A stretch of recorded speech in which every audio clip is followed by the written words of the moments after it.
ನಮಸ್ತೆ ಸ್ನೇಹಿತರೆ, ನಾನು ಡಾಕ್ಟರ್ ಮಹೇಶ್ ಅಂತೇಳಿ. ವಾತಾವರಣದಲ್ಲಿ ಬದಲಾವಣೆಗಳು ನಾನಾ ಕಾರಣಗಳಿಂದ ಆಗುತ್ತೆ ಅಂತ ಇದೆ. ಅಂತ ಹೇಳಿದ್ರೆ ಅತಿವೃಷ್ಟಿ ಇರ್ಬೋದು, ಅನಾವೃಷ್ಟಿ ಇರ್ಬೋದು, ಇದರ ಪ್ರವಾಹಗಳು ಬರೋವಂಥದ್ದು ಇರ್ಬೋದು, ಬೇಸಿಗೆ ಬಿಸಿಲು ಹೆಚ್ಚಾಗೋಂಥದ್ದು ಇರ್ಬೋದು. ಇವೆಲ್ಲ ಪರಿಣಾಮಗಳು ಬೀಳೋವಂಥದ್ದು ನಾವು ಗಮನಿಸ್ತಾ ಇರ್ತೀವಿ.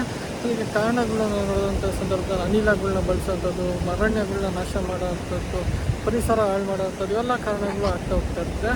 ಇದು ಪರಿಣಾಮ ಏನು ಅಂತೇಳಿದ್ರೆ ನಮ್ಮ ವಾತಾವರಣಕ್ಕಿರ್ಬೋದು, ಕೃಷಿಗಿರ್ಬೋದು ಹಾಗೂ ರೈತರಿಗೂ ಸಹ ಇದ್ರ ಸಾಕಷ್ಟು ಪರಿಣಾಮ ಬೀಳ್ತಾ ಇರುತ್ತೆ. ಅಂದರೆ ನಾವು ರಾಸಾಯನಿಕ ಗೊಬ್ಬರಗಳನ್ನ ಬಳಸೋದ್ರಿಂದ ಕೃಷಿಯ ಉತ್ಪಾದಕತೆ ಕಡಿಮೆ ಆಗೋಂಥದ್ದು, ರೈತರ ಆದಾಯಗಳನ್ನ ಕಡಿಮೆ ಆಗೋಂಥದ್ದು, ಹಾಗೂ ನಾವು ಅನಿಲಗಳನ್ನ ಜಾಸ್ತಿ ಬಳಸೋದ್ರಿಂದ ಮಳೆ ಸರಿಯಾಗಿ ಬಾರದೇ ಇರೋವಂಥದ್ದು, ಈ ರೀತಿ ಎಲ್ಲ ಪರಿಣಾಮ ಆಗೋಂಥದ್ದು ನಾವು ಕಾಣ್ತಾ ಇರ್ತೀವಿ. ಆದ್ದರಿಂದ ನಾವು ನೈಸರ್ಗಿಕ ಕೃಷಿ ಮಾಡೋವಂಥದ್ದು ಇರ್ಬೋದು. ಈ ರೀತಿ ಕ್ರಮಗಳಿಂದ ನಾವು ಏನಂತಂದರೆ ನಾವು ಕೃಷಿದ ಒಂದು ಉತ್ಪಾದಕತೆಯನ್ನು ಹೆಚ್ಚು ಮಾಡ್ಕೊತ ಪರಿಸರನ ಉಳಿಸೋಕ್ಕೆ ಸಾಧ್ಯತೆ ಇದೆ ಅಂತೇಳಿ ನಾನು